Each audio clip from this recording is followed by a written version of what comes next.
தமிழ்நாட்டுல election fever ஆரம்பிச்சிருச்சுனே சொல்லலாம். வாக்காளர்களை கவர வாக்குறுதிகள் மழையா கொட்டிட்டு இருக்கு. இந்த முக்கியமான தேர்தல்ல கட்சிகள் என்னென்ன நலத்திட்டங்கள், பண உதவிகள் எல்லாம் தராங்கன்னு நாம ஒன்னொன்னா பார்க்கலாம் வாங்க. சரி, நாம எதை பத்தியெல்லாம் பேச போறோம்னு பாத்துரலாம்.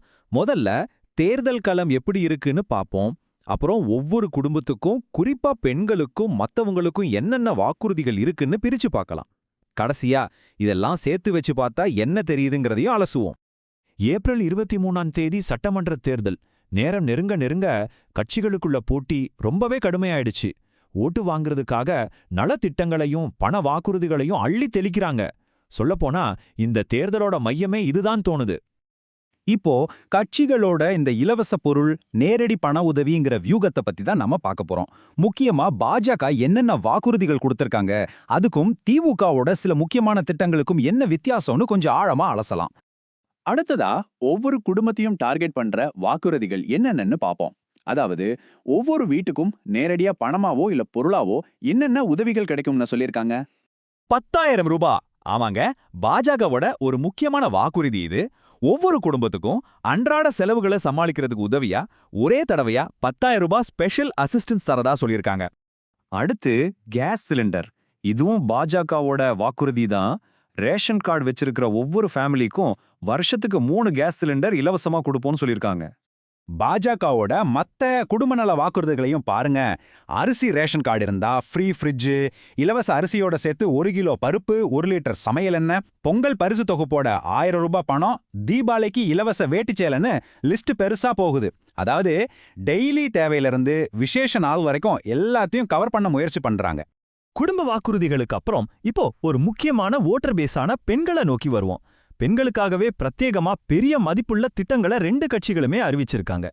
இங்க பாருங்க, 2 கட்சிகளோட அப்ரோச் எவ்வளவு வித்தியாசமா இருக்குன்னு. திமுக தரப்புல ஃப்ரிட்ஜ், மிக்சி, வாஷிங் மிஷின் மாதிரி வீட்டுக்கு தேவையான பொருட்கள் வாங்க ஒவ்வொரு குடும்பத்துக்கும் 8,000 ரூபாய் மதிப்புள்ள கூப்பன் தரதா சொல்றாங்க. ஆனா பாஜகவோ ஒவ்வொரு மாசமும் ஒவ்வொரு இல்லத்தரசிக்கும் நேரடியா 2,000 ரூபாய் பணம் தரதா சொல்றாங்க. ஒன்னு பொருள் உதவி, இன்னொன்னு நேரடி பண உதவி. இது ரொம்பவே இன்ட்ரெஸ்டிங்கான ஒரு வேறுபாடு. வேலைக்கு போற பெண்களுக்காகவும் ஒரு திட்டம் இருக்கு. அவங்க 2 வீலர் வாங்குறதுக்கு ஹெல்ப் பண்ற மாதிரி 25,000 ரூபாய் மானியம் கொடுப்போம்னு பாஜக சொல்லியிருக்காங்க. இது அவங்களோட பயணத்தை இன்னும் சுலபமாக்கும் இல்லையா? அடுத்து பெண் குழந்தை பாதுகாப்பு திட்டம். இந்த திட்டம்னா என்னன்னு முதல்ல சுருக்கமா சொல்றேன். இது பெண் குழந்தைகளோட படிப்புக்கோ இல்ல கல்யாணத்துக்கோ உதவுற ஒரு அரசு சேமிப்பு திட்டம். இப்போ இருக்கிறபடி இந்த திட்டத்துல 50,000 ரூபாய் டெபாசிட் பண்றாங்க. ஆனா பாஜக என்ன சொல்றாங்கன்னா, அதை நேரா டபுள் ஆக்கி 1 லட்சம் ரூபாயா உயர்த்துவோன்னு சொல்றாங்க. இது ஒரு பெரிய மாற்றம்.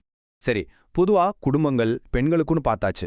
இப்போ குறிப்பிட்ட சில குழுக்களை, அதாவது விவசாயிகள், தொழிலாளர்கள், ஸ்டூடெண்ட்ஸ், சீனியர் சிட்டிசன்ஸ், இவங்களையெல்லாம் டார்கெட் பண்ணி என்னென்ன வாக்குறுதிகள் கொடுத்துருக்காங்கன்னு பார்க்கலாம். இந்த டேபிள பாருங்க. பாஜக முன்மொழிஞ்சிருக்கிற சில மாற்றங்கள் இங்க இருக்கு. கிராமப்புற வேலைவாய்ப்பு திட்டம் இப்போ இருக்கிற 100 நாள்ல இருந்து 150 நாளா அதிகரிக்கப்படும்னு சொல்லியிருக்காங்க. அதே மாதிரி சீனியர் சிட்டிசன் பென்ஷனை மாசம் 2,000 ரூபாயா உயர்த்துவோனும், PM கிசான் திட்டத்துல மத்திய அரசு தர்ற 6,000 ரூபாயோட மாநில அரசு சார்பா ஒரு 3,000 ரூபாயும் சேர்த்து கொடுப்போன்னு சொல்லியிருக்காங்க. இதெல்லாம் தொழிலாளர்கள், பெரியவங்க, விவசாயிகளுக்கு நேரடியா பலன் தரும்.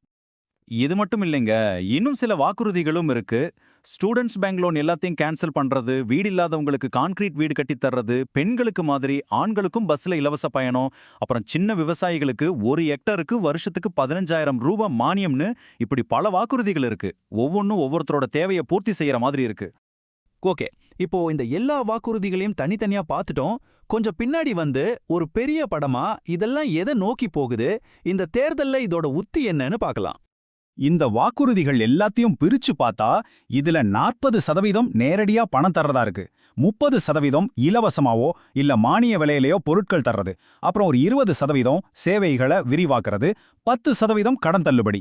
முக்கியமான விஷயம் என்னன்னா, பெரும்பாலான வாக்குறுதிகள் ஓட்டு போடுறவங்க கைக்கு நேரடியா பணத்தையோ பொருளையோ கொண்டு போய் சேர்க்கறதுல தான் கவனம் செலுத்துது. சுருக்கமா சொல்லணும்னா, கட்சிகள் தமிழக வாக்காளர்களை கவர்றதுக்கு இலவச பொருட்களையும் பண உதவியையும் ஒரு கருவியா பயன்படுத்துறாங்க.